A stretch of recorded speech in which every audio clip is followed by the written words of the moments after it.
All right, welcome everyone. We're Semblance of Sanity. I'm Caleb. I'm Jacob. And we're here for Legend of the Galactic Heroes, episode 19. All right, we've got ourselves a bit of civil war through the Empire here. Indeed, Reinhardt is now officially the Supreme Commander. Mm-hmm. All three previous positions, he now has them. Singularly. Yep. He is kind of the most powerful person in the Empire right now. In the universe, in a lot of ways.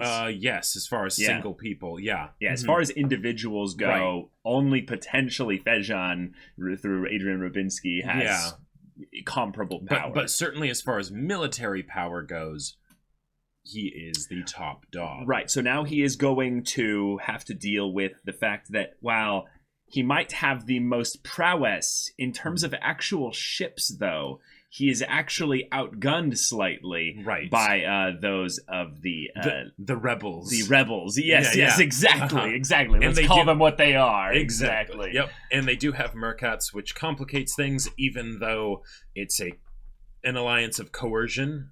So, maybe it won't necessarily last very long. Yeah, a bunch of disgraced son-in-laws being like, we will now take over and bring the Empire back to the old ways. There was also a little bit of interesting commentary about regarding not just how Reinhardt will deal with these rebels, but how specifically one of the most interesting new characters we've had in Legend of the Galactic Heroes in a long while. Fräulein Mariendorf. Yes, indeed. She has a unique insight into how the Empire will be actually changing in a different direction via the fact that Reinhardt is under, so has so much power in this situation here. And is a rather ambitious young buck that is probably going to have some different ways of doing things. But, yeah.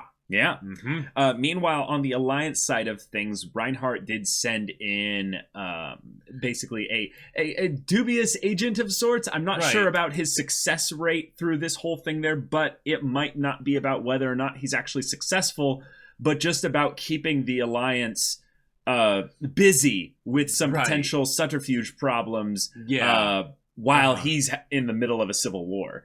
Because if that's the case, then he doesn't have to worry about the borders being invaded in any way, shape, or form by the Alliance.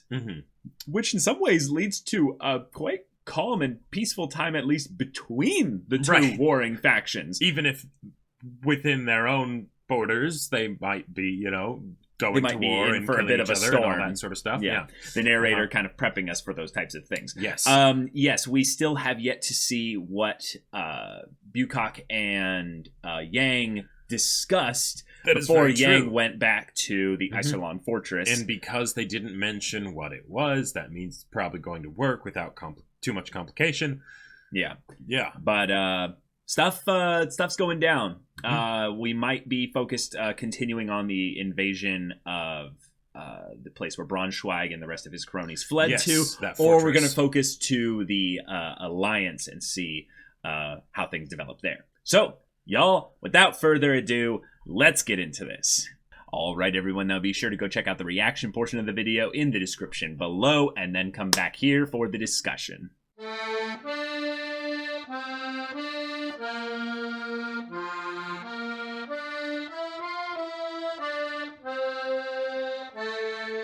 All right, this is the episode where everybody turning against everybody now. It all goes down. It is all it's all over here. Now I feel like change. I understand a bit more why Reinhardt said if you follow this plan, you can't fail.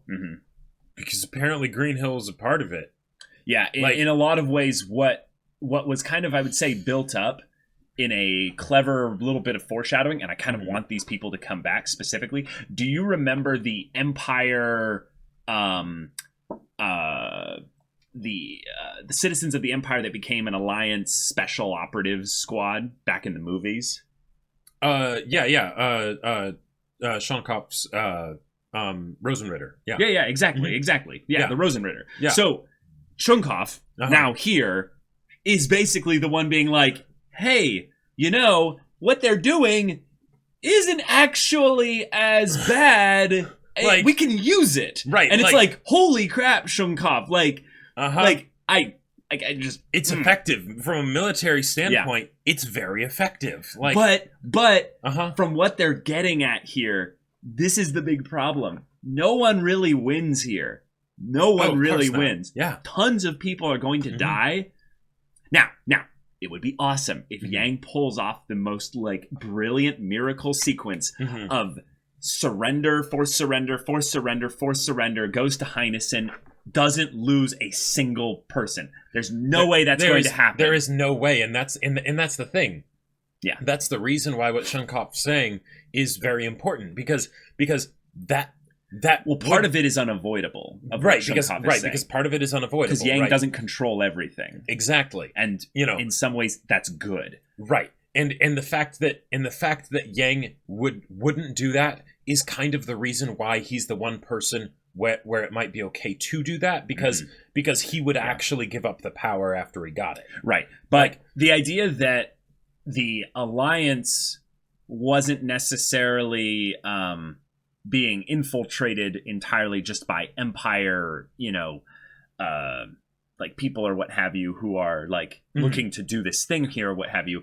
It's a bit of where maybe what it is it's just a few key people planting the ideas of, sedition, essentially, treason to these people by saying, hey, your politicians are corrupt. You need to change things by any means necessary. Yep. And then enough people slowly come onto the idea and they form their own little secret group or what have you. And then this happens. Now, the ridiculous part about this is that the fact that it happened, I would say what's exciting about the drama from this is we get to look at all the characters in a much more serious way.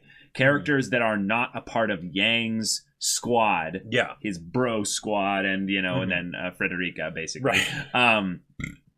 They all become way more important. So the fact that Green Hill has that very, very perfect and sad scene where he's talking at the grave of his wife, basically saying, I know what I'm doing is going to be seen by many as wrong, but because I'm going to end out basically like uprooting all this crap in the Alliance, it's not wrong. And it's like, and he's like, I know that the young people are so restless that they were going to do something eventually. Right. So I'm going to take advantage of that and just go and do it now. And try and make sure that I'm doing it in the best way. In the best way possible. Which is like, oh, dude. Yeah. No, like I totally get what he's thinking. Yeah, because if you think about it, it's not going to end well for him. Oh, it totally isn't going to end well. But I think he's okay with that. Like, yeah, I know, like, but because with the whole thing of the sortie of the Alliance into the Empire and how disastrous that went, right? And how it was largely because of all the political crap that was happening and the corruption and everything. Well, it was to set up for this. Well, it was. Falk was the one that organized the entire thing to fail. Like, they sent Yang and everyone like so far out there and stuff like that. Yes. All the forces that are involved in this coup d'etat, they couldn't have been sent out. Like, they had to be more stationary ground forces and stuff like that. I will say though, and that could totally be it. Oh, I think it has to be. I think there's definitely a part of it that's that, but I think there's also a definite possibility, especially because Green Hill is working with them, right? And that and with him a lot of other military people, like it's not just Green Hill, it's the people with Green Hill, the people under Green Hill, right? Like there, because Green Hill wouldn't be able to do something like this unless he had the people under him alongside him, right? It's not just a single decision that can be made, right? Yeah. Now, granted, chain of command and all that stuff, yes. But there's a part of me that wonders if one of the things that caused it so that the military forces were alongside this was the idea of the corruption of these politicians is sending us in to die by the millions. But that's not a new thing. Because of this invasion, that has been happening for 150 years. Well, but that's something that happens when there's war. But the idea that they sent us specifically in a bad situation, in a plan that was doomed to fail. Sure, like that's something that probably would have like I could see this coup also being as a response to that. Yes. But the fact of why it happened at all. Like, are we operating under the, I would say, pretty logical assumption that Trunit wanted this coup d'etat to happen? Because I think he did. Yeah. Oh, he was tipped off beforehand? Right.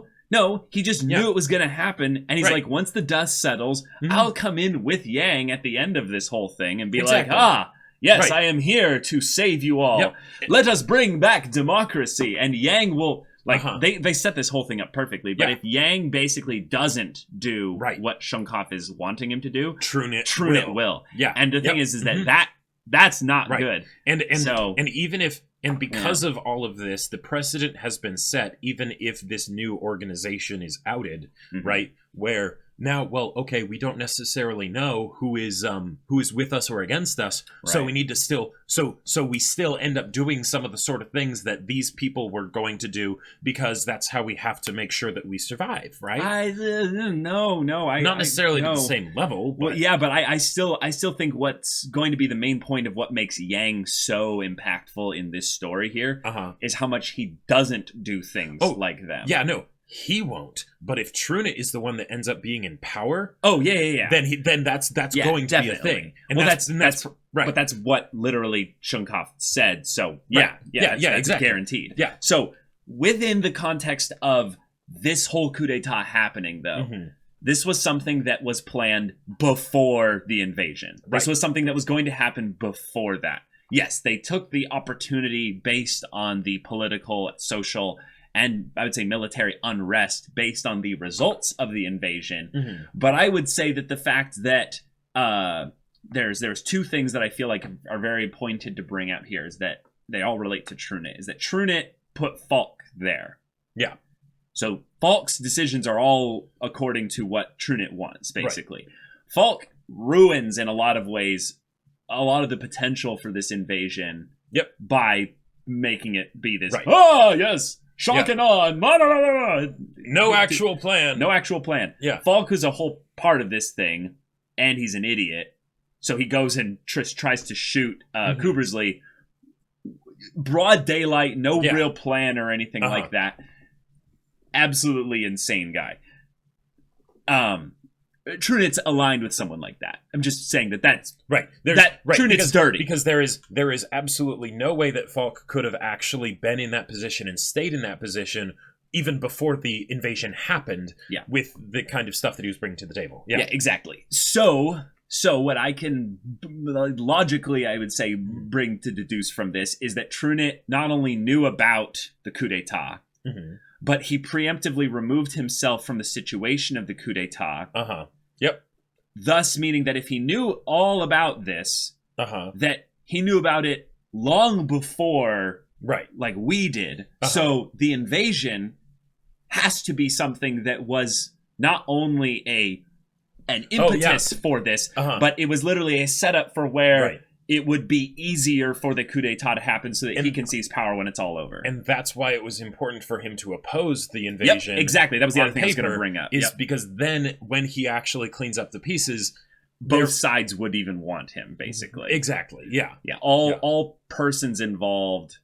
He doesn't have too much of a target on his back, basically. Yeah, actually, that's a good point. There is a possibility that those of the the Alliance, National Salvation Military Council, the NSMC, they actually would not be a fan of Trunit, because they said that anyone that opposes the war efforts in general as a politician should be basically killed, removed, or what have you. But that's one of the things that's interesting, because the kinds of stuff that they're talking about doesn't seem to be in line with what Green Hill's motivations are. So, which is just it makes it complicated, but very similar to like Merkatz's situation. But this also means he is the Merkatz equivalent for this side. Yeah, even down to make sure my daughter's safe. Now one of the other things though is that now Jessica has a reason to get a bit more focused in the story, because she was actually put into a place of political power, even though it was a small amount, and she is definitely anti-war, so there's going to be that angle to it too. Yeah, she's probably our only good politician we've got, with regards to the Alliance and how Yang has a tie into any part of the political sphere now. If it wasn't for the fact of, probably one of the biggest reasons that Yang, other than just the principle of it, that he's not that kind of person, but the fact that the coup is such a sort of fascist kill like tons of people like movement. It's like there's the amount of collateral damage is something where that Yang would not be able to accept that. He wouldn't do it either way. He wouldn't use Shankop's tactic, but like it's something where there's basically that there's even more urgency than normal, because it's something where there are people, not just in general but also personally close to him, that will end up being killed, every day that he's not there. Right. I guess maybe the part that I'm curious about is I don't see him really. I don't really see him as the kind of person that has the resolve in a lot of ways of a how would I say this, of a military leader where he can just boil everything down specifically to numbers. Sure. Now we see him talk about basically him only wanting to engage in certain ways when it's certain victory, right. When he's set up all the factors in a specific way, but this is maybe the part in which something that you're talking about here, where the idealist in him might be in conflict with the practical nature of certain things. Yeah. Meaning that, do you think that he is influenceable? That's not a word, but do you think people are able to influence him enough to where he will violate some aspect of his own code of ethics in this conflict? I don't know. I feel like he is. I feel like on the one hand, no, and on the other hand, yes, and that's been happening since the beginning of the show. Yes, I think it's been more of a slow wearing down of him, right? But where it's not like he's like doing anything that really violates like some moral like code of his on a deep level. Yeah, but just the idea that he's in a situation. This is not a situation he wants to be in, right? And right. He is the reluctant hero to the umpteenth degree. Right. Yeah. He's the reluctant hero to the umpteenth degree, but the things that he will have to do aren't always necessarily 100% heroic, right? He's choosing the best path he can see, right? But things like what Shankov brought up of, you're going to be essentially saving all of those corrupted politicians that sent millions to die, right? That is the side that you're fighting for, right? So here's the part that I think is going to be interesting. Is Yang is going to be put into Yang is currently being a reactive protagonist because he has to be. There's no real way he can shift things around here. Yeah, Shankov is basically saying, hey, would you like to be a little proactive? Yeah. And think about this laterally and not go at this just directly into the situation, but kind of approach this from a different angle. And I like that Yang listens to him, because in a lot of ways Yang's ego is very minimal, I would say, when it comes to certain things. There is a snarky aspect to him where he does kind of mock gross incompetence in a lot of ways, but I'd say that's more of a perfect kind of aspect of the humor of his character, where we get to kind of laugh with him when ridiculousness is happening. Yep. But I would say he is kind of falling into that. This is the only choice I have. This is the only choice I have. And then we brought up the whole idea of where Julian is one where Yang is trying to set up to have the best amount of choices, and yet in the past, weren't you trying to restrict his choices by keeping him away from the military as much as possible? So Yang's already, I feel like, giving a little ground when it comes to those that are really close to him. So what is the next iteration of that when it comes to some people or places or things that are not close to him? Well, and meaning the Alliance as a whole. Yep, because one of the things that they brought up in this episode that, in a direct manner that they hadn't really done before, is the idea of you versus Lohengrin, right? They've been doing that quite a bit. No, yeah. But in a direct manner of, if you met him in the field of battle, right, I think you could win, And it's but there's all strategic advantages and stuff, and then they brought up the whole idea of, one way you could get strategic advantages is if you were the one calling the shots in the Alliance, right? And that that's like, we always have known that had to happen at some point, right? They've been building up to it.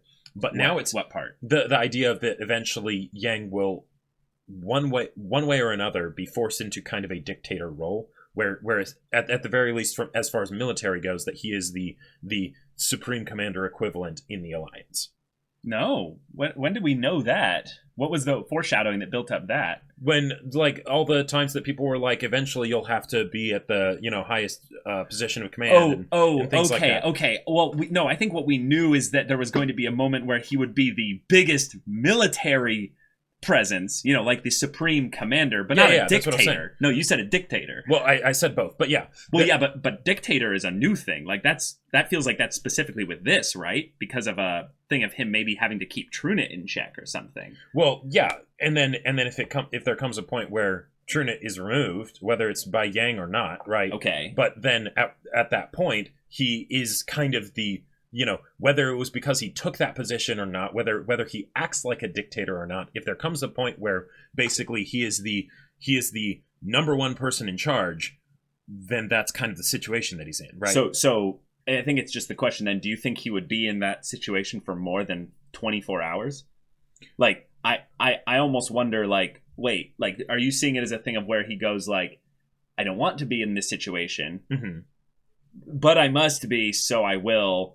Well, because I think if it's something where basically he is kept busy with things that he has to do, then that position can be prolonged, right? So if it's something where it's like, okay, I need to I want to give this power up, guys, figure out a political system or whatever or something so that I can hand that back off to somebody. But until then, I still need to fight the Empire or like the Feshan Dominion or whatever. I could see him stumbling into that kind of position for an extremely short amount of time. I would see the bigger problem would be is that people would then come to him and go, help us put this system of government or what have you in power so that we can pass things on to elected officials and what have you. Right, and he'd be like, yes, thank you. Yes, he'd be like, yes, thank you, and he would do that. But I think then you would have the problem of them seeing it as some form of nepotism because he's choosing how it looks. Well, and then there would be people that would be close to him, right? Like the equivalent of a Jessica, who would basically be like, appoint me as an interim kind of person who's like an official just to get an elected body of maybe like some kind of larger council, like a parliament equivalent of some kind, where you have like a large number of elected officials through it just ends up being a bunch of yelling, which is good old democracy, what have you. But this feels very like George Washington for me. What were you saying? I was just saying I don't see him as having the position and actively doing anything with it other than being like, get this away from me. And the only reason I can see him not being able to do that is that there's literally no one that wants it. Like no one that wants the responsibility to shift things back.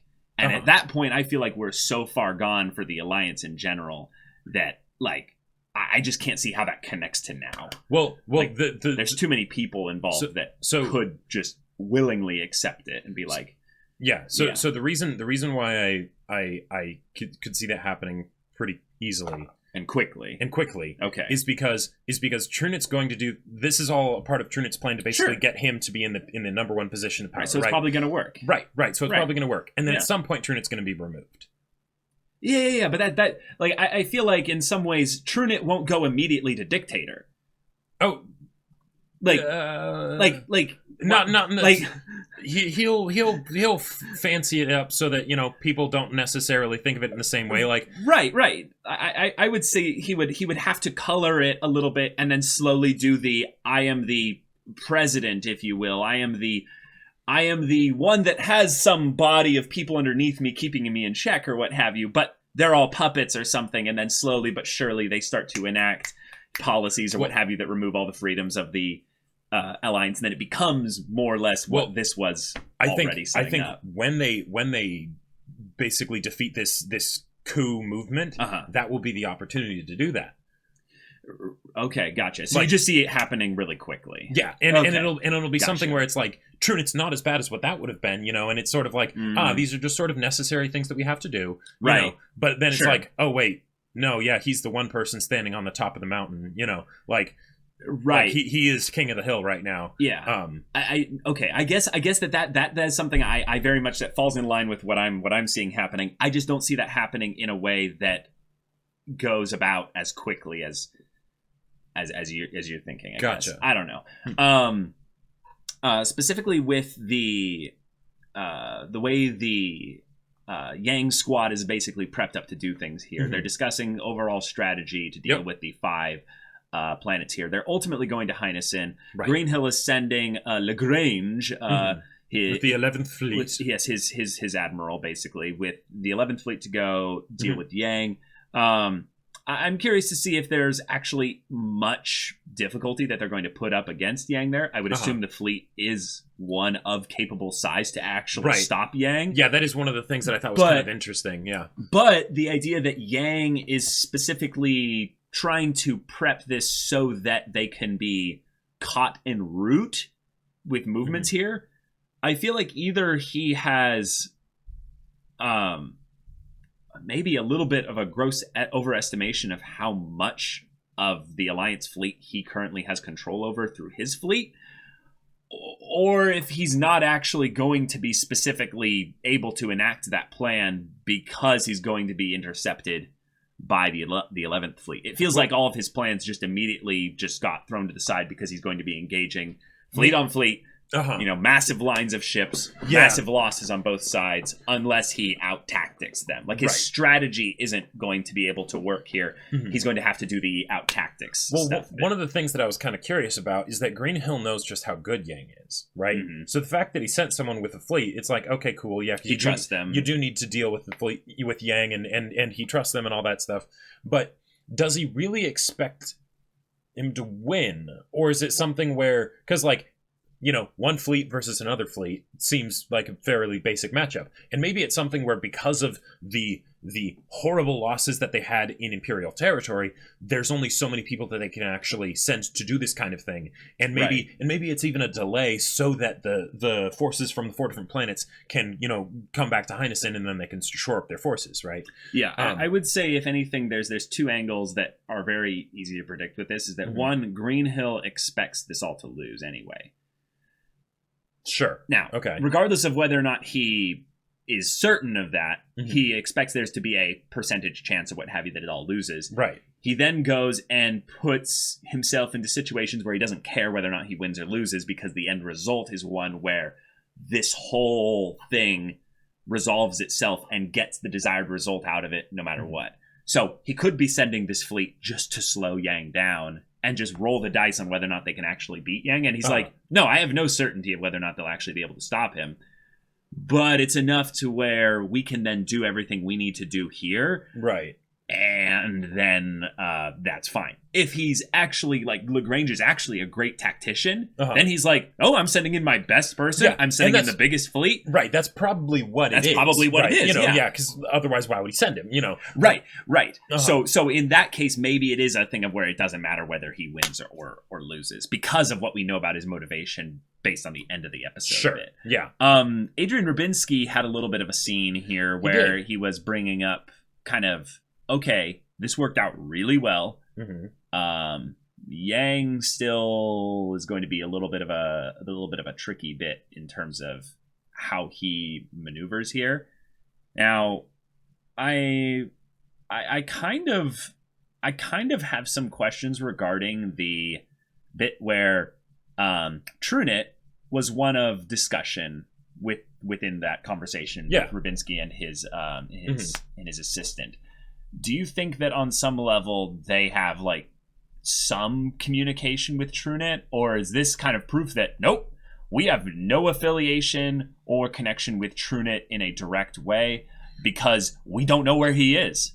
So we've been maybe putting Trunet up as maybe too much of a, like, an end boss in that regard, where it's actually that no, he's just a scummy politician just taking advantage of things, and they're just bigger than him And they've been trying to outmaneuver his little ambitions and use him in a way that they profit from. Yeah. But he's actually not in league with them at all. So I think he's definitely in league with them. Just he might not necessarily be communicating with them right now because he's in hiding. Really? Okay, so let me go back to this scene here, because this was something that I felt like was rather interesting. They talked about how the military exercises were ones that they were able to carry out because of Greenhill's position and the way he was able to make things work. Get everyone into position without people realizing that it was prep for a coup. Yeah, exactly. So they have the chief of military intelligence and the commander of the 11th Fleet. So I would say in a lot of ways, maybe the 11th Fleet is their only really big fleet they have, and they're operating more based on ground forces, because it would be, like you said, kind of tough to get a lot of people to operate on and just the ships and everything. Yeah. Now they brought up the idea that there was a bunch of places that that had been taken by the rebels and stuff, but they mentioned the Fejan High Commissioner office is like, it's been on lockdown, but it hasn't been occupied yet. And by the way, as far as military relations go, while both the acting Joint Operations HQ Chief and Space Fleet Commander Chief have been detained, the all-important Chairman of the High Council, Job Truitt, has fled to an undisclosed location. Now, what's interesting here is that's just so rare for us to see Rubinsky not know about a thing. To have him be unaware. To have him not have information on something, And then he gives this line: "We should get him to do more work for us, shouldn't we?" Now, there's two ways I think you can translate this. One is, we've been working with him in the past. Let's reach out to him to get more work for us. But I don't think that works, because we don't know where he is. So how can we contact someone who we don't know where they are?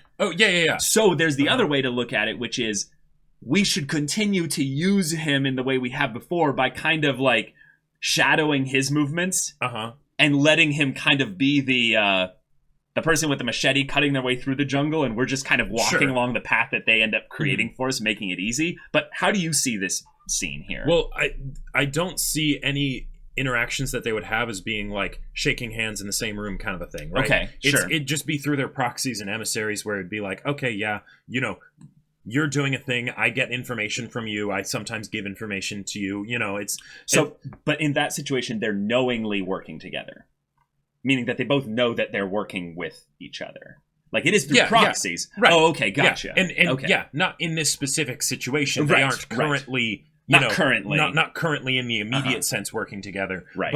But oh, totally. Like they've definitely worked together in the past, and it's just a new situation here because they're working together. But as far as the power dynamics go, both of them want to come out on top, right? So everyone is, both parties have their own self-interest, at the utmost, the utmost, right? Priority, yeah. So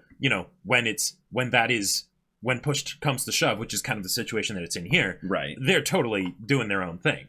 So then they're now, I would say in a lot of ways, this is the moment where they're no longer allies. In a lot of ways here. I think this is rather important, because I think this tells us a little bit about Job specifically, that he is the kind of person where this is his moment of self-interest above all else. Yes. So he definitely gets himself safe. He moves himself away from things so that when he comes back, he gains power. Yeah.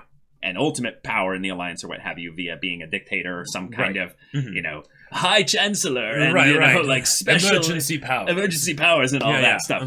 Caesar and all that. So that makes sense. That is directly in conflict with regards to Rubinsky's bit here, in that he wants to continue the war by which they will constantly basically bankrupt each other until he basically becomes like the primary power fueling this war, until it basically ends via no one winning except him. I think he's playing a longer game than Truitt. Right, very much longer. Much longer. So Truitt is like, this is my moment. Whereas Rubinsky's being more of an opportunist, right? He's like, you do your thing. Yep. That's great. You'll once the civil war within the Alliance and the civil war within the, Empire are both resolved, you'll be crazy weakened. You'll still go back to war, right? And eventually, and you'll just buy more bonds and exactly. loans from me. Like, you know, if you can't make money during a war, you just can't make money. Like, you know, he's just, yeah, that's fine. I'm already winning. Right. You keep doing your thing. Like, it's right. Yeah. So in that respect, I feel like this is, if they were working in the past, then I think Trunit is just smart enough, just barely smart enough to where he's going to try and do we are now a contained unit and we're no longer going to be working with the Fejon Dominion. So in my bit here, I think that this is the moment where Fejon will actually be the instrument of Trunit's demise. Trunit will draw the ire eventually, like you were saying, of the Alliance, and he will be ousted at some point. Right. I think Fejon right here now realizes that we're going to use him in the last little bit that we will here once he makes his move or what have you. But until that time, we'll just let this kind of resolve itself. Because because that's the same thing that we've been doing this entire time. Why act now? You know, it's we win by making people not realize that they need to win against us. Like except that I think this coup d'etat was well, no, never mind. Okay, never mind. But like in my mind, Trunit isn't even aware that Rubinsky is a player. It's just, oh yeah, you're a business guy. You know, you're making money, sure, but he wouldn't think of it as being anything more than just you're making money, right? You know. Okay. And then when Rubinsky ends up making his play at whatever point he does way down the road, yeah. I gotta say, just bringing Shunkov back into the forefront of things, I feel like this is the perfect time for it. Yep. I loved his dialogue with Yang, just kind of the general, I would say, aspect of him that is reminding me of Oberstein. Sure. But in a lot of ways, how different he is, like way different than he is of someone like Oberstein. But I feel like this is also something that is just fun story-wise to have happen, is that, you know, this is all a cycle of war. Yeah. There's nothing new really under the sun with regards to war and all of that. This is all something that's based around the problems of human nature and all that. So the idea that Yang, the student of history, is kind of like has that special perspective on things. People are then kind of coming to him with like this, but you know, there's this kind of this special way we can do things. And I like that it's mirrored perfectly on both sides. Not perfectly. It is mirrored quite a bit on both sides to where you feel like, wait, aren't we all just people here? Oh, yeah. We have the same problems on both sides. We have the same stupid conflicts. We have the same greedy people, the same opportunists, and all this stuff. Yep. I just feel like more and more as they draw the parallels between the Empire and the Alliance, the more and more they eventually like kind of point us in the direction of how this show or this story or the conflict, as you will, has to end. Well, and that's why I'm wanting to see a point where Yang is, whether it is in a fashion that looks like a dictator or not, you know, to see him be in a point where he is the person in charge, kind of. I just feel like he can be the military commander without. Okay, but hold on. Yeah, is so that eventually him and Reinhardt can meet when Reinhardt has completely taken over everything, because that's Reinhardt's plan, right? Right. And then at that point, it will either be something where, because Reinhardt wants to conquer the universe, he'll want to take over everything there too, or they will be able to establish some sort of common ground, communication, whatever, so that the new world can be born out of that, kind of. Like that's the one way where I see there being some kind of happy ending. It doesn't necessarily have to be between Reinhardt and Yang and all that stuff, right? It could be through the next generation. But I just feel like any future where Yang becomes a dictator for more than 24 hours, he's just done. Maybe he's not a dictator. Maybe it's that was the thing that I brought up with the whole George Washington similarities that I was feeling like I was getting, is the idea of, you know, he was the military leader during the time of war, right? And then once it ended and people are like, let's have a political leader. You'll do it, right? No, I don't want to do that. No, do it. It's fine. You know. Well, right, but they elected him. They elected him. And I think the thing that was different there was that there was a political leader before the war was over for the colonies at that time. Like there were actual like political basically families or what have you that then were like, this is what the Constitution will look like. So forget the word dictator then. Okay. Right? Sure. President, Supreme Commander-in-Chief, whatever you want to call it, right? Right. At some point where Yang is the one making calling most of the decisions, shots. Calling the shots. I'm with you. I'm with you. Yeah. And he won't want to be in that position because he doesn't want power. Absolutely. But because of the demands of, the externals, the environment, everything, he'll kind of be forced into that position. Yeah. But good stuff with Shunkoff. Probably one of the best iterations of the I would say the military kind of side character in the Alliance for Yang. A lot of the instances with Reinhardt and his military kind of advisors and stuff like that, I feel like have much more dynamic aspects of it because he's got Kier Heist literally baked into his plot as a kind of a brother character in this whole thing here. Whereas Yang does feel more alone. Right. And because I feel like that's important. Like he doesn't really feel like he has anyone that's really kind of on equal terms with him. Yeah. So having a character like Shunkoff kind of putting in there lots of opinions, having some good shit talking back and forth. Yep. It feels very natural and exciting. And I really like that they didn't make it so that Shunkoff's only thing in this episode was, oh, here's an idea that's kind of, ruthless, right? It was, oh yeah, how's Julian doing? He's a good kid, he's a good shot and all that stuff. There was all the other things surrounding it so that it didn't make it so that Shunkoff's character was just relegated to he's the ruthless, military guy. Yeah, he is not a one for Oberstein. Right, exactly. Yeah. But great episode. I am impressed by how much exposition they had this episode, and yet how much snappy dialogue they also like literally crammed into the scene. There was so much. So it felt like one of the best paced, I would say, episodes where I'd say about 20% of it felt like exposition as far as giving just information as to stuff that what was happening, or maybe even more than that. So great episode. Thank you all so much for watching this episode's reaction and discussion. If you want to see the next episode's reaction and discussion right now, though, go check out the link in the description below for our Patreon. You can get on early access there. You can watch full-length reactions there. And all this comes with Discord access. So you can chat with us and the community there about this show, about anime in general, and you can talk with Jacob about the sci-fi novel that he wrote. That's right. I wrote a sci-fi novel. It's called Battle Lines, and it's really awesome, and it's on Amazon. Link in the description down below. Go check it out.